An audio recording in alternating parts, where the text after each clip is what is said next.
What's going on, everybody? It is Summit here, and today we are going to be talking about the ban and protect system in the game Call of Duty Black Ops 3. So I'm going to be talking about kind of my opinion on the whole thing, whether I think it's a good thing, whether I think it's a bad thing, and kind of my perspective on the whole ban and protect system. So if you don't know what that is, I'm just going to go over a brief explanation just to keep everybody on the same page.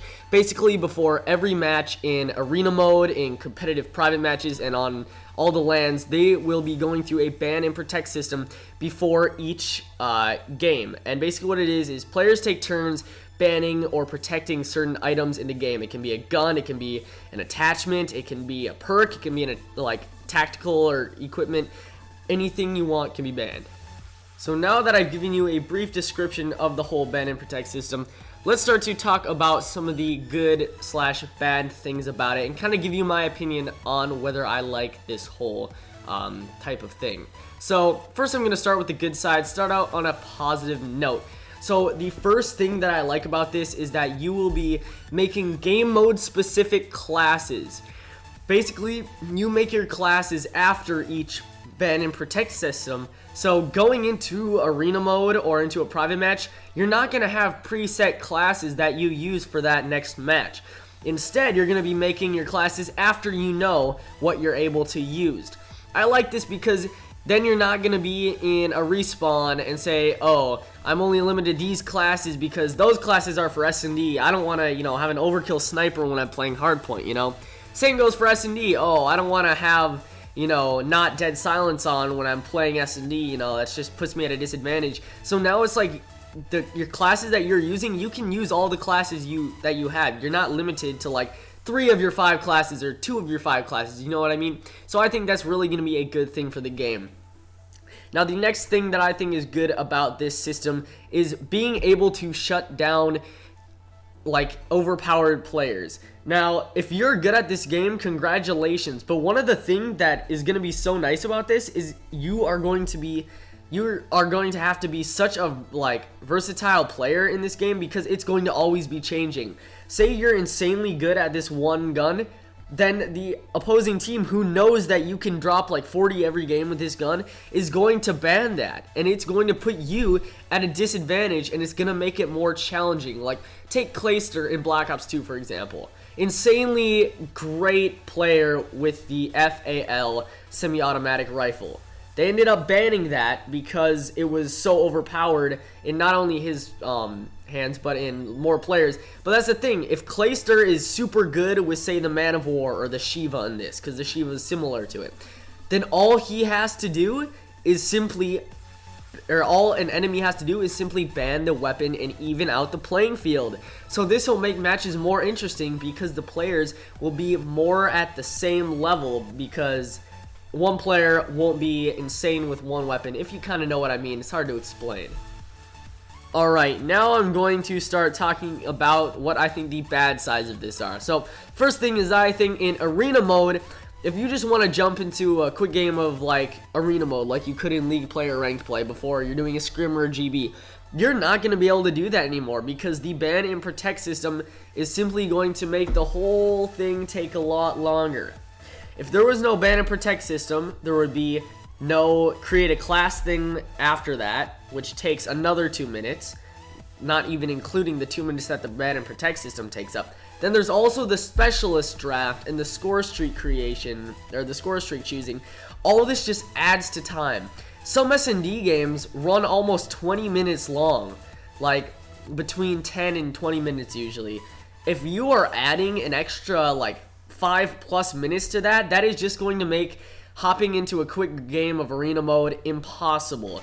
Arena mode is going to take way longer, especially now that there is no time limit to hardpoint unless for some reason both teams are on the hill at all times. But games are going to take a lot longer. It is now possible for a hardpoint game to be about almost 20 minutes, which is insane. I know it sounds crazy, but it is going to be possible now because arena mode will take such a long time in the beginning. Now the next thing is trolls in arena mode. Not going to talk too much about this, but we all know there's going to be the kid who thinks he's pretty funny, and so he's going to come into arena mode and he is going to ban all the good weapons. He's gonna think it's trolly, or he and a group of friends will come in and they will ban every single good gun that there is to use. Or they will protect every single noob tube launcher, every single BS perk that no one wants in it, or every single, you know, attachment or gun that nobody likes, or just score streaks, and they will mess with that kind of stuff because there are just those kinds of people in the world, which is really just going to make the whole game mode a lot less fun.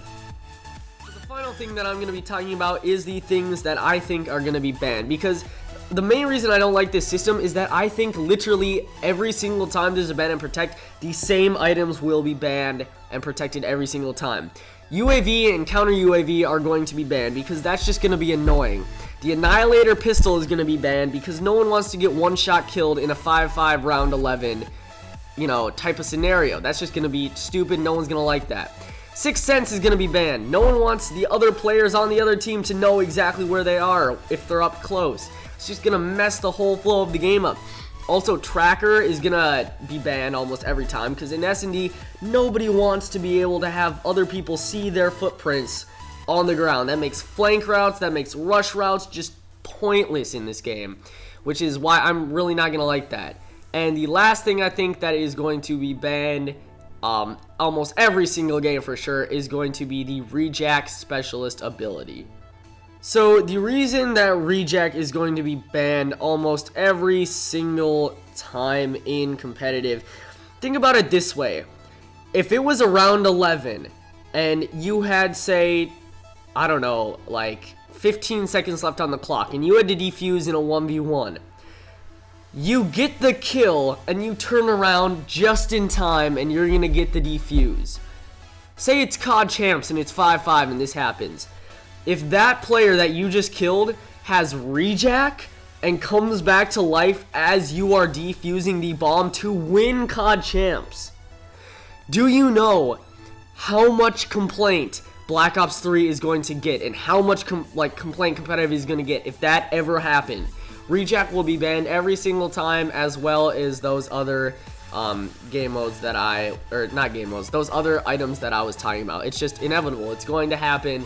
People don't want those kinds of things in the game. That's why I think it's perfectly logical to just ban things like they've been doing this whole time. Yes, it's nice to kind of have a say in it more, but it still just takes longer. There's going to be trolls online that think it's hilarious, and it's just going to be a mess in arena mode, I believe. And the same things are going to be banned every time, so why even choose it if there's going to be no difference every time? And, I mean, you can argue that there can be, but realistically, all those things I listed are most likely going to be banned. If you've played competitive before, you know you do not want any of those things that I just talked about in the game that you are playing. So, overall, I do not like the ban and protect system in Black Ops 3. I think all the things I said about it, you know, it takes away from the whole competitive aspect of the game. And again, people can argue and say, oh, it's more competitive now because you have to actually like change how you play. I just think that all the things I said can obviously relate, and that it's just going to be the same things banned every time. So if you agree with what I said or you enjoyed the video at any time, make sure to drop a like down below. And I will see you guys all next time. Peace out. Goodbye.